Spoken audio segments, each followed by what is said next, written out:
哇！呢度啲海鮮10分，我要俾12分。每日新鮮入貨嘅海鮮食到爽係一種咩體驗？呢個有38米海鮮池嘅海鮮碼頭，竟然全場7、8折，唔食翻餐都對唔住自己啦！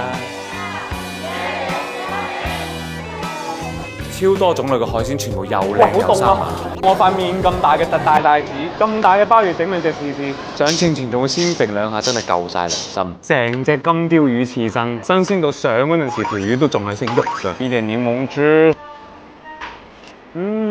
哇，好爽口彈牙，一啲腥味都冇。佢下面呢忽應該係魚腩，佢魚腩呢一忽啲魚油味會香啲。食唔慣刺身嘅，我覺得都可以試下呢一款。我覺得帶子啊，哇！嗱，呢個帶子咧，我叫佢哋廚房唔好切開。哎呀，這麼厚嘅帶子，我覺得個嘴都唔夠大。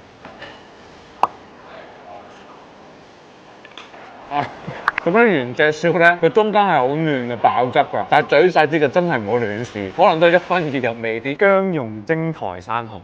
哇！佢生蠔嗰度啲汁巨鮮，真係巨鮮，真係冇誇張。我同你哋講，我真係沒有齋嘢咯。我之前食嗰次薑蓉蒸生蠔，我覺得唔係好夾嘅，但係佢呢個唔知點解好鮮好正啊！呢個生蠔真係幾飽都要試一試啊！燒汁鮑魚就係啱先喺我手上嗰隻鮑魚，成隻食試下。